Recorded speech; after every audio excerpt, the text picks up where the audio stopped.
The story we are about to explore is a profound tragedy, a chilling examination of the crushing pressures of parental expectation and the dark consequences that can erupt when a meticulously crafted life of lies finally collapses.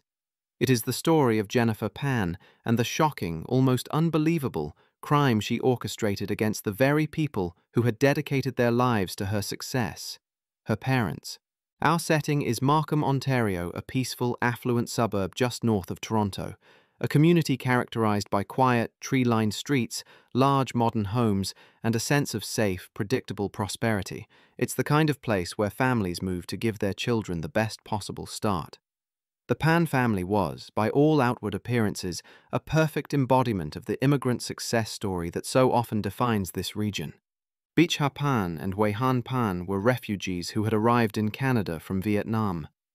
They didn't come with wealth or connections, but with a fierce, unwavering ambition for their children. They worked tirelessly, holding down demanding jobs. Han Pan as a tool and die maker at an automotive parts manufacturer, and Bich Ha as part of a car parts company, saving every dollar with meticulous care. Their hard work paid off. By the mid-2000s, they had a beautiful, large house, 2 cars, and the means to provide their children with every opportunity. They had 2 children, Felix, their son, and Jennifer, their daughter, born in 1986. The parents' entire existence was focused on these children. They believed deeply and rigidly in the traditional Asian-Canadian model of success: absolute obedience, academic excellence, and a career in a respected profession. Ideally, medicine, law, or engineering. For Han and Bich Ha, these were not simply hopes. They were non-negotiable requirements for a life well lived. Jennifer was the recipient of this intense, focused pressure from a very early age. She was seen as the bright, promising star. The pressure wasn't just about grades, it was about control. The Pan household operated under strict rules designed to eliminate all distractions from the pursuit of academic glory. Extracurricular activities were mostly limited to the areas her parents approved of. Dating was strictly forbidden while she was in high school. Her parents dictated her social life, her hobbies, and eventually her entire daily schedule. For a time, Jennifer seemed to thrive under this regimen. She was a talented figure skater, training for hours each day, with hopes of competing in the Winter Olympics. She was also an accomplished pianist. Both activities satisfied her parents, offering visible, competitive achievements that reflected well on the family. But they also kept her utterly occupied, contained within a world of practice and performance. However, around the time she entered high school, the cracks in this perfect facade began to appear. The relentless demands began to weigh on her. Figure skating, once a passion, became a source of injury and stress. She developed ligament damage in her knees, an injury that forced her to abandon her Olympic dreams. This was the first major loss of a controlled narrative in her life. It was also an early lesson in how to manage her parents' disappointment. The real trouble, however, began with her academic performance. Jennifer was, in reality, a mediocre student, struggling with subjects like calculus and physics that her parents insisted were essential for a future in pharmacy or science. She simply wasn't living up to the brilliant future her parents had meticulously mapped out for her. This is where the story pivots from mere family tension into deception of a truly extraordinary scale. Jennifer knew, with absolute certainty, that her parents would not tolerate failure. Their response would be catastrophic. Total withdrawal of all freedoms, perhaps even physical punishment. So Jennifer made a decision that would define the rest of her life. She decided to lie. The lies began small, covering up low test scores, but quickly escalated into an all-consuming fantasy. She started by telling her parents that she was excelling in high school, maintaining the straight A average they demanded. When it came time to apply for universities, she informed them that she had been granted early admission to the Ryerson University Science Program. This was the first great fabrication. Jennifer had not graduated high school. In reality, she had quietly been moved into non-credit high school classes after failing grade 12 calculus. She fabricated a high school diploma and manufactured fake report cards, meticulously copying the format and official seals of the school. The deception continued into the university years. For 3.5 years, Jennifer maintained a grueling, unbelievable performance. Every weekday she would pack her bag, say goodbye to her parents, and pretend to take the 2-hour commute to Ryerson University in downtown Toronto. But she wasn't going to class. Instead, she would spend her days in public libraries, shopping malls and coffee shops, simply killing time, sometimes tutoring students to make a small amount of cash. She told her parents she attended all her lectures, studied late in the university library, and even claimed to have been given a $3,000 scholarship. This meant she had to invent entire years of academic life, including final exam periods, semester breaks, and a growing list of courses and professors. The ultimate goal of this immense deception was the graduation she knew was coming. She told her parents she was preparing to transfer to the prestigious University of Toronto for her final 2 years, a common move that gave her a believable, if temporary, delay in the inevitable moment of commencement. But a life built on lies is structurally unsound. It is destined to collapse. The first major external threat to her careful fabrication was her boyfriend, Daniel Wong. Jennifer and Daniel had met in high school. He was an older student, a quiet kid of Chinese descent, and he was the one real source of escape and emotional connection in Jennifer's rigid world. They dated in secret for years. He was the one person she truly confided in, the only one who knew the absolute truth about her failing grades and the complex fantasy life she had constructed. Daniel became not just her boyfriend, but her accomplice in a silent, shared secret against her parents. After she pretended to graduate from Ryerson, Jennifer told her parents she was starting an internship at the Hospital for Sick Children in Toronto. This was her cover story for the next 2 years. The Pan parents, trusting, proud, and completely blinded by their own expectations, had never checked her report cards or school status. They had built their entire perception of their daughter on the foundation of trust, and Jennifer had exploited that trust with surgical precision. But then, the final, fatal mistake in the narrative occurred. Jennifer claimed to be volunteering at the hospital, but she had no real work to do. She began driving Daniel, who sold marijuana on the side, around town. One day, her father, Han Pan, became suspicious. He saw Jennifer get into Daniel's car. He decided to follow her, and what he found was not a girl diligently working at a children's hospital, but a daughter in a world she had claimed was non-existent. The revelation was instant and absolute. When confronted by her father, Jennifer's years of lies were exposed in a single, devastating moment. The subsequent confrontation in the Pan household was cataclysmic. Han and Bitch Harpan felt betrayed, humiliated, and their worst fears were realized. Their daughter was not the star student. She was a failure and a liar. Their reaction was brutal, swift, and total. At the age of 22, Jennifer Pan's life was completely restructured. Her parents confiscated her cell phone and laptop. She was forbidden from seeing Daniel Wong. She was only allowed to go to class, and even then she had to be escorted by her father.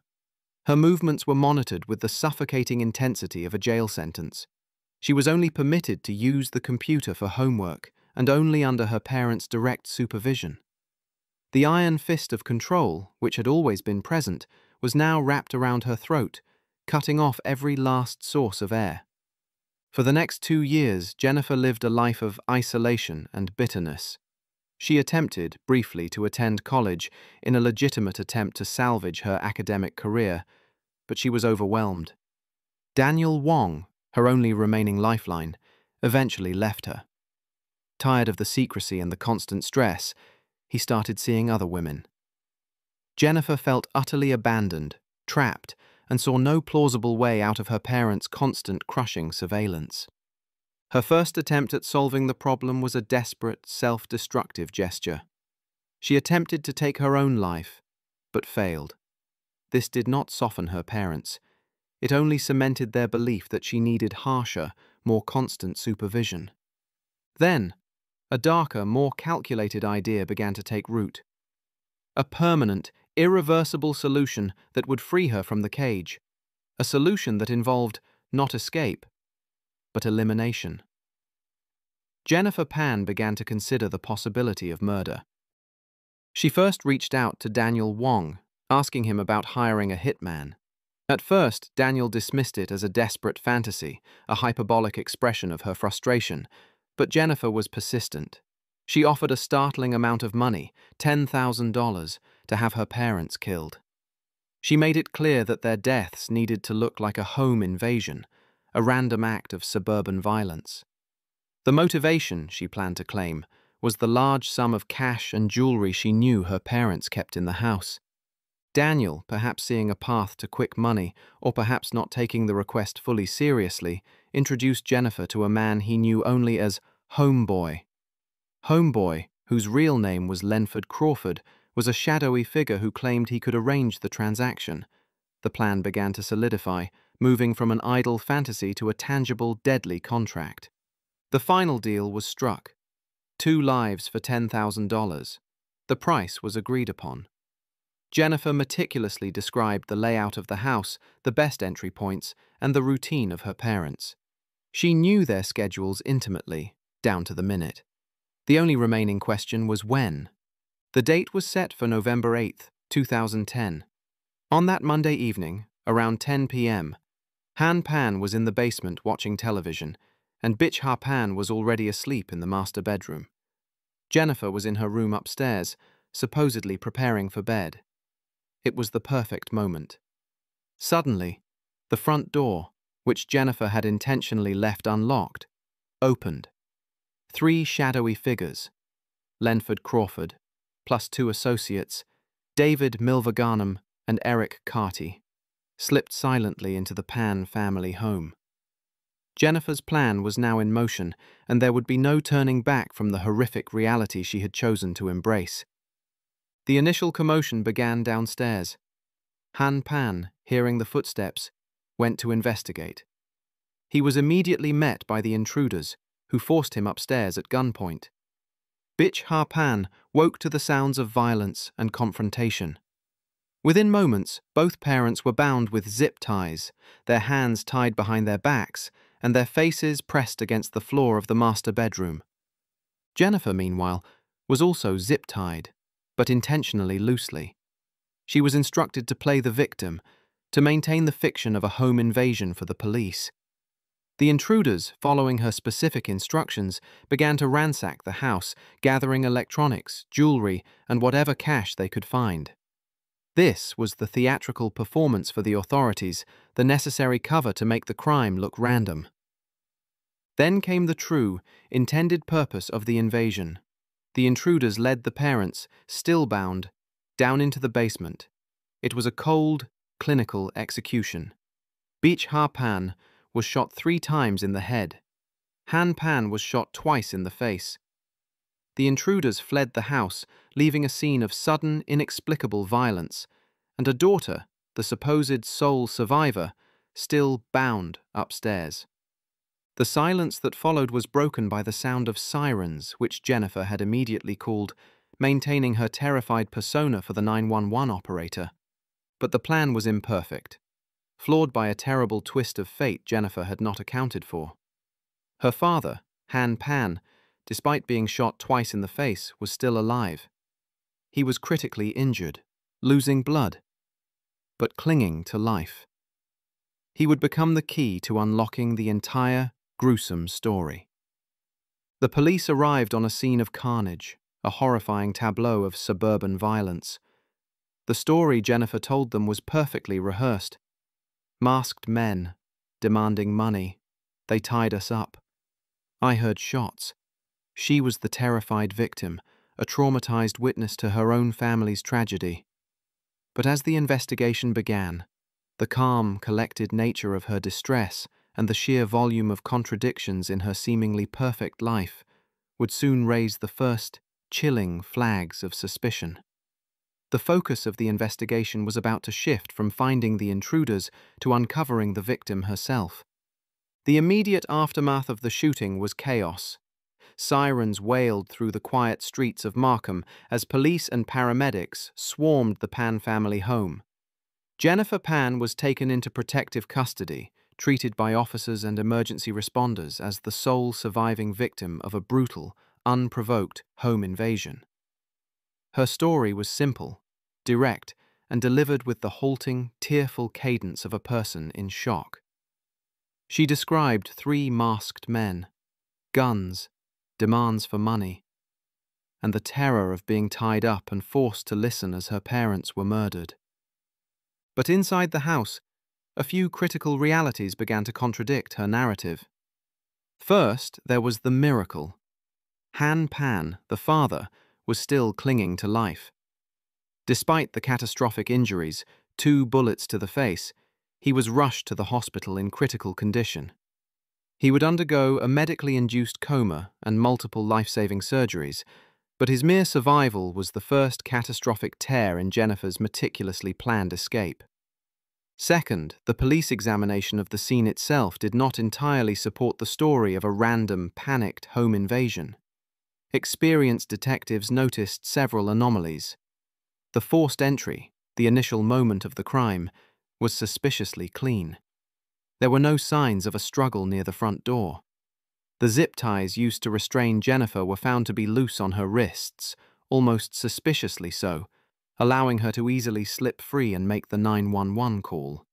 If a professional crew of masked men had been determined to tie up their victims, their bindings would have been much tighter and more secure. Furthermore, the intruders hadn't taken much. While Jennifer had claimed they were after cash and jewelry, the ransacking of the house felt perfunctory, almost staged. It looked less like a crime of desperate greed and more like a performance designed to leave a specific impression. The house, after all, belonged to the wealthy Pan family, and a true robbery would have been far more thorough. The police quickly identified Jennifer as the primary and initially the only witness. Her initial interviews became the focal point of the early investigation. Jennifer's composure, while initially understandable as shock, began to strike investigators as unsettlingly calm and rehearsed. She maintained her story consistently, but the small inconsistencies were starting to accumulate.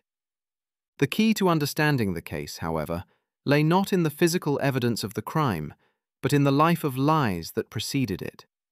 Detective William Goetz and the lead investigators started digging into the background of the Pan family. They looked for enemies, for debts, for any obvious motivation that would draw 3 masked gunmen to this quiet suburban home. They found nothing. The parents were hard-working, frugal, and kept largely to themselves. The motive, if it wasn't a random act, had to be internal. When the investigators delved into Jennifer's life, the perfect facade Han and bitch Pan had presented to the world instantly crumbled. The story of the star student heading to the University of Toronto was revealed to be a complete fabrication. They discovered her years of deception, the fake diploma, the non-existent college attendance, the elaborate cover stories about the hospital internship. The picture that emerged was not of a grieving daughter, but of a woman living under a state of suffocating, desperate control who had been fundamentally exposed 2 years prior. This massive deception provided the investigators with the first credible motive for murder. Jennifer hadn't been an incidental victim. She was the person who stood to gain the most from her parents' permanent silence. Their deaths would not only grant her freedom from their surveillance, but also an inheritance, a massive house and a significant life insurance payout, which would financially secure the independence she craved. The police strategy shifted from searching for outside suspects to targeting Jennifer. They needed to break her composure, to make her narrative crack. The opportunity came a few weeks later. The police informed Jennifer that her father, Han Pan, had miraculously awoken from his coma. He was still heavily sedated and unable to speak clearly, but he was communicating. This was a direct, terrifying threat to Jennifer. Her perfect crime had left a living witness. The investigators watched closely how she reacted to this news. Her reaction was not relief or joy. It was a visible, panicked shock. Jennifer immediately went to the hospital to see her father. The police secretly recorded her emotional conversation with the man she had tried to have executed.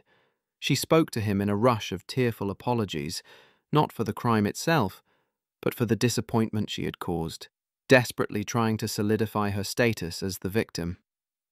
The police then introduced a covert operation designed to push her over the edge. Detective Goetz brought Jennifer in for another round of questioning. He did not accuse her directly. Instead, he employed a powerful psychological tactic known as the lie of omission. He told her that the police had secured a witness. A man, he claimed, who had been involved in the crime and who was now willing to testify against his accomplices. The detective suggested this witness was placing all the blame on her, claiming she was the mastermind who had hired them. Goetz did not reveal any names or details. He simply presented a believable, damning scenario. The pressure of her father's survival combined with the detective's fabricated witness was too much. Jennifer, realizing her fate was sealed and believing she had been betrayed by her accomplices, began to change her story. She started small, confessing to a minor, unrelated deception, a final test of the police's knowledge. The detective pushed back, focusing solely on the murder contract. Finally, the carefully constructed dam of lies burst. On November 22nd, 2010, 2 weeks after the crime, Jennifer Pan confessed, not to the entire truth immediately, but to a partial, self-serving version designed to minimize her guilt. She admitted that she had hired the 3 men, but claimed she had only intended for them to stage a fake robbery in which she would be rescued by Daniel Wong. She claimed she had planned to pay the men $2,000 to stage the event, and that her mother's death was an unintended consequence, an escalation of violence she never wanted. She painted herself as a victim of her own naive, desperate plan to get her parents to feel sorry for her and grant her freedom from their oppression. This partial confession was crucial. It confirmed her deep involvement in the conspiracy, but it was still a lie. The police had already gathered evidence that contradicted the fake robbery idea. Crucially, they had her father, Han Pan, who was now able to communicate with the police and give his own version of events. In the hospital, despite his broken body and the horrific trauma, Han Pan had been working with speech pathologists. His memory of the night was fragmented but crystal clear on the central, defining moment. He didn't remember Jennifer being tied up first. He remembered being forced into the basement, and most importantly, he remembered a conversation between his daughter and one of the gunmen. He remembered the gunman speaking to her in a tone that was not threatening, but cooperative. He heard her quietly communicating with them, behaving not as a hostage, but as an equal participant. This testimony from the man who had seen the whole thing was the nail in the coffin for Jennifer's latest lie. With Jennifer's partial confession in hand, the police turned their attention to Daniel Wong. They knew he was the only person who connected Jennifer to the criminal underworld. When they confronted Daniel Wong, he broke almost immediately. He confirmed his involvement, stating that Jennifer had repeatedly contacted him, insisting on finding someone to kill her parents. He confessed that he was the one who introduced her to Lenford Crawford, the primary contractor for the murder. The dominoes then began to fall rapidly. Daniel Wong gave police the names of the 3 men involved. Lenford Crawford, who arranged the hit, David Milvaganam, the alleged gunman, and Eric Carty, the 3rd accomplice. The police moved swiftly, arresting all 4 co-conspirators in the weeks following the confession. The investigation transitioned from a case of inexplicable violence to a cold, calculated murder-for-hire plot orchestrated by the victim's own daughter. The evidence now painted a complete, damning picture. Text messages between Jennifer and Daniel Wong discussing the plans. Phone records showing numerous calls between Jennifer, Daniel, and Lenford Crawford in the days leading up to the murder, and the chilling testimony of the sole survivor, Han Pan. The prosecution had its case.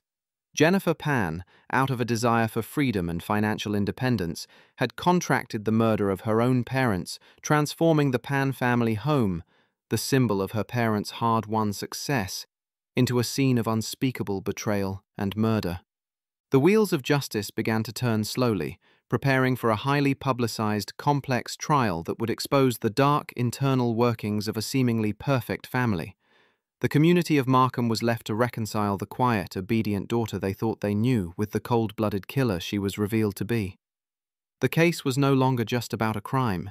It was about the psychological depth of desperation and the catastrophic consequences of a life lived as a lie.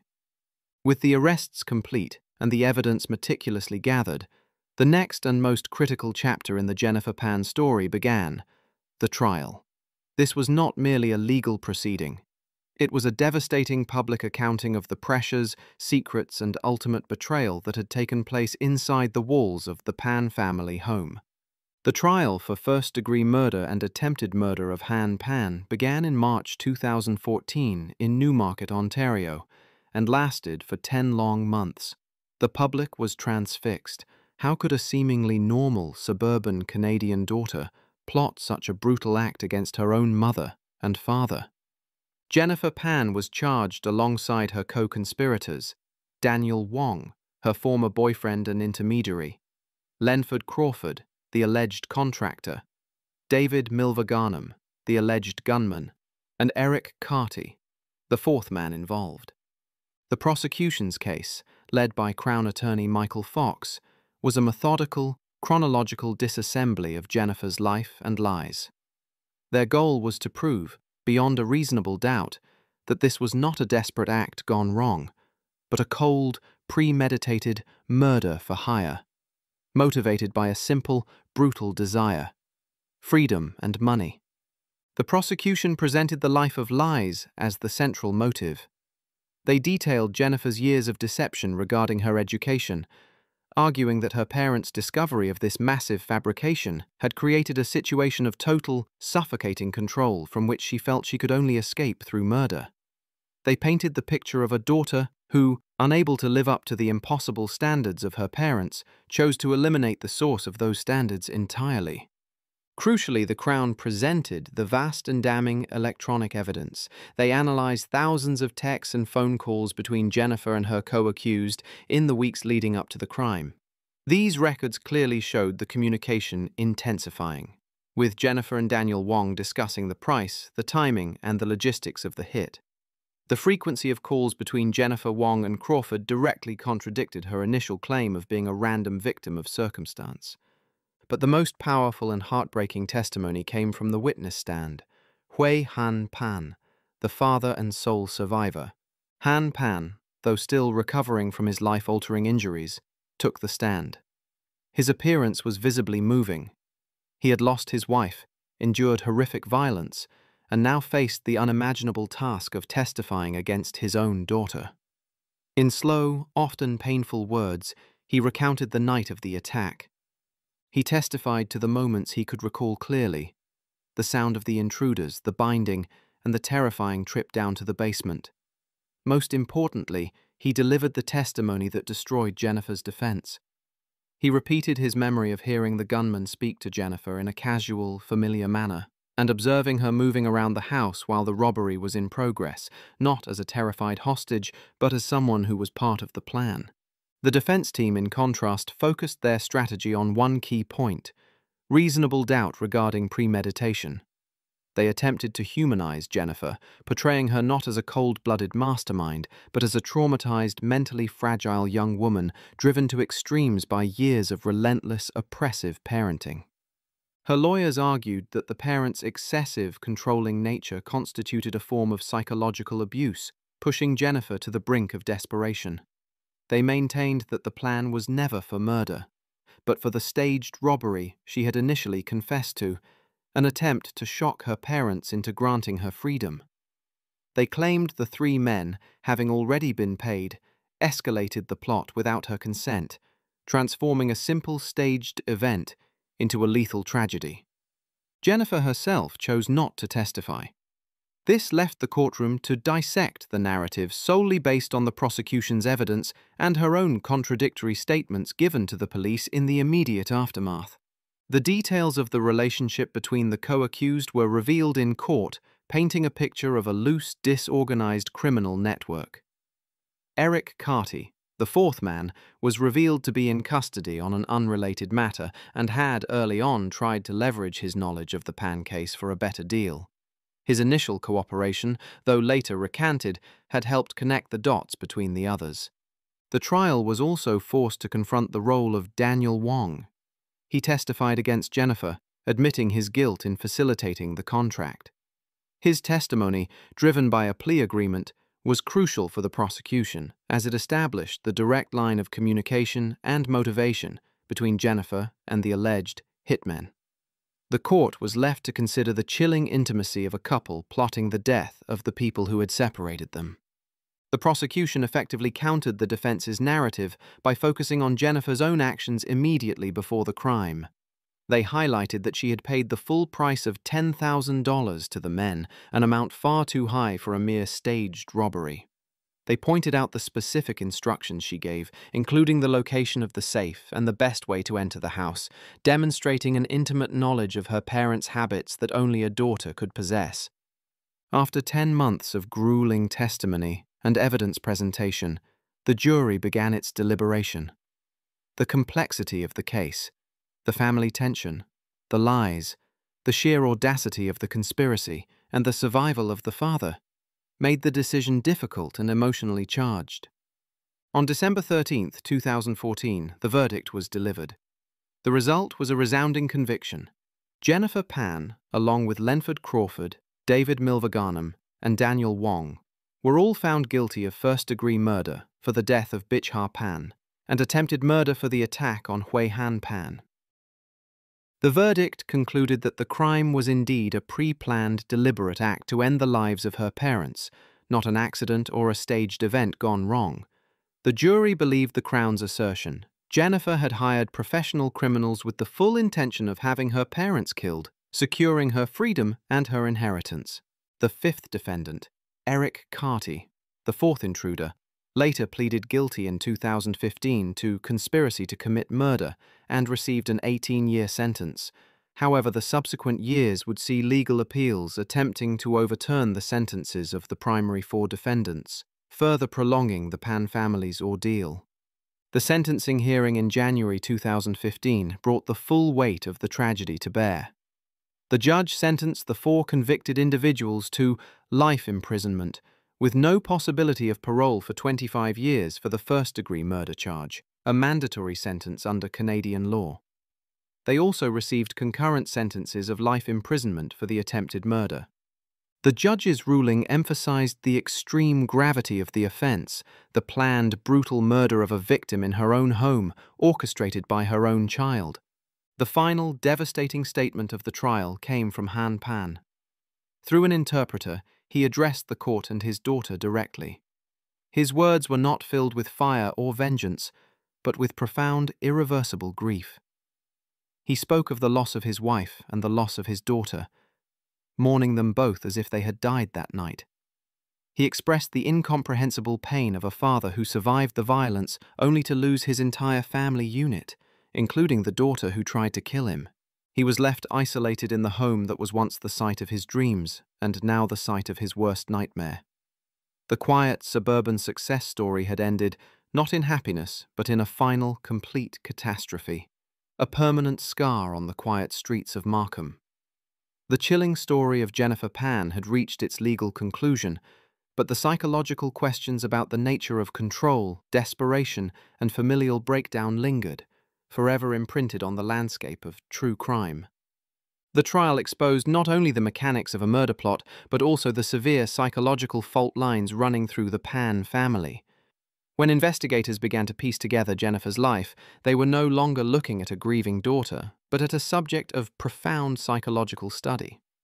The central phenomenon of this case is pathological lying, or pseudologia fantastica, an habitual and compulsive pattern of fabrication that goes beyond simple, situational dishonesty. For Jennifer, lying was not merely a means of avoidance, it was a comprehensive coping mechanism, a way to construct an alternate self capable of surviving her parents' impossible expectations.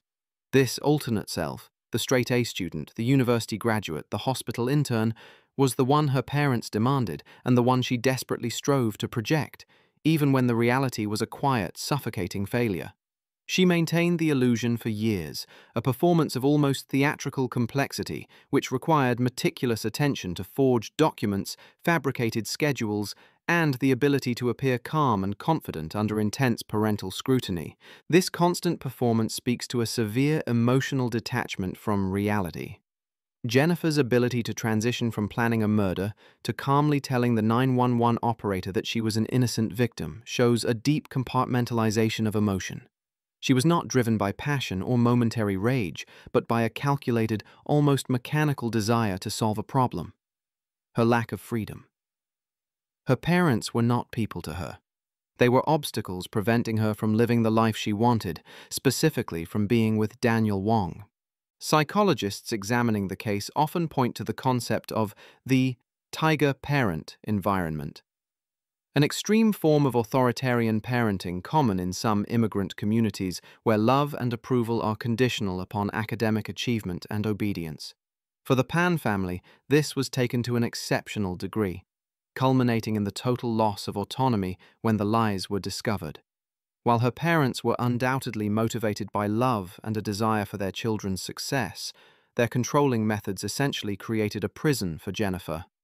The resulting pressure, research suggests, can lead not just to anxiety and depression, but to a profound sense of worthlessness and desperation, where the fear of failure becomes so overwhelming that catastrophic measures seem like the only viable escape.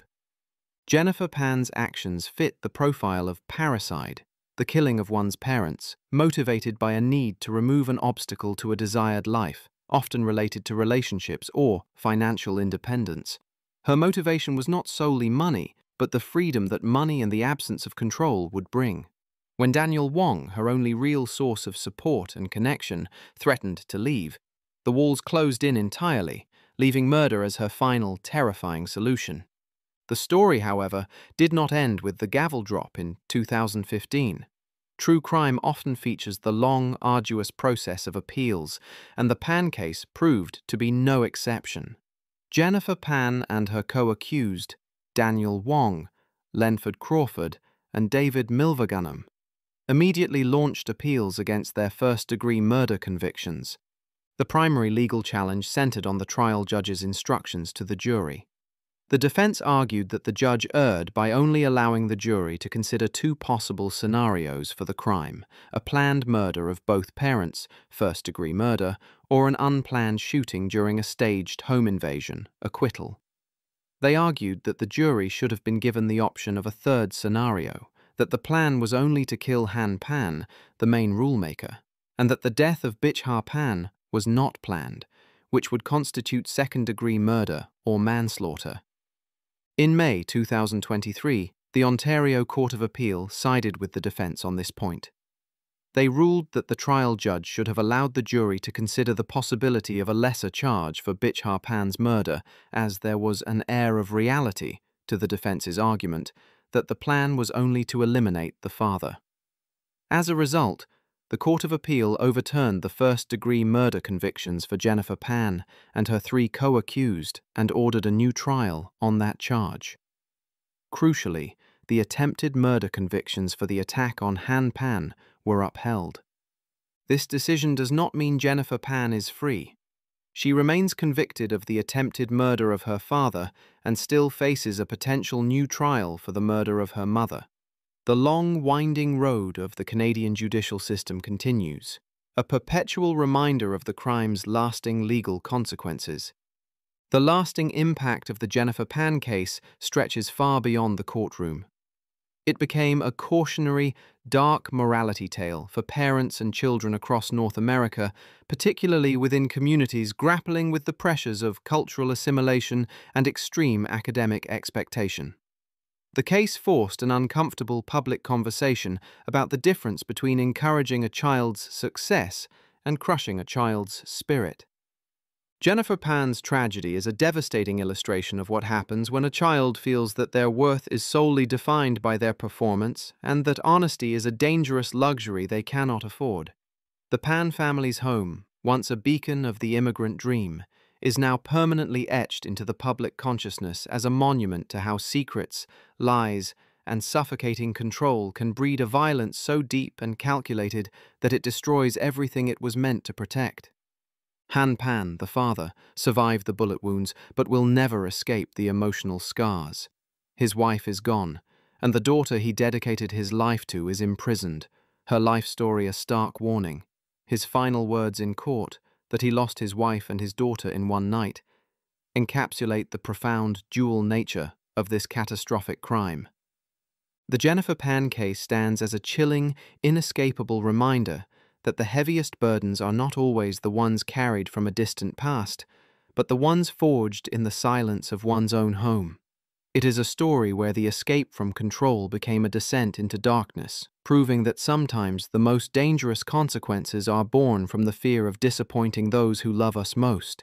The lie once told becomes the master, and the price paid for that deception is the ultimate truth.